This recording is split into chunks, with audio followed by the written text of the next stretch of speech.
So I've completed my graphic organizer, and I want to talk to my students about using this as a writing sample. I'm going to use this same board to do the same thing.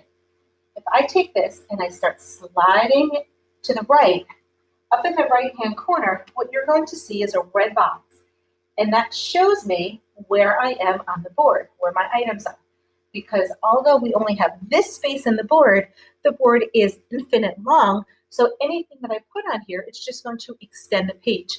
Think of it like if I have a roll of bulletin board paper and I lay it on the floor and most of it's rolled up, I write on part. When the next group of kids come, I unroll a little bit more and we write on that. And I keep unrolling and writing, so when I'm done, I have a long strip of information written on paper. That's exactly how this works.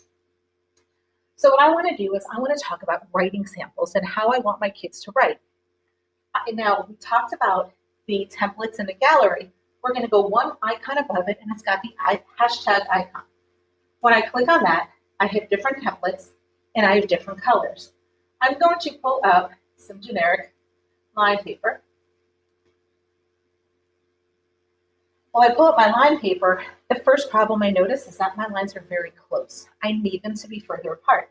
Just like you would on any touch device, I'm going to take my fingers and I'm going to expand it. Now, this is pretty hard to see from far away. I need to change the colors. So I'm going to come back to that same hashtag icon around a grayish color, and I'm going to make the lines a dark color. I want to make sure I use contrasting colors so it's easy to see. I want to make my lines look larger.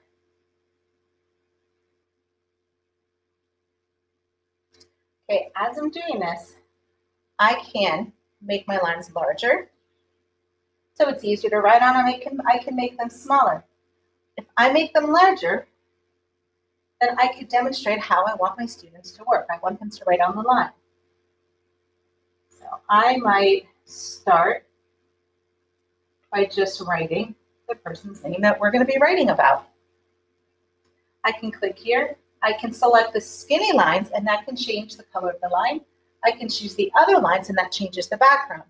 This will be great for the students that need the contrast, that need the visual in order to be able to see this better with their eyesight.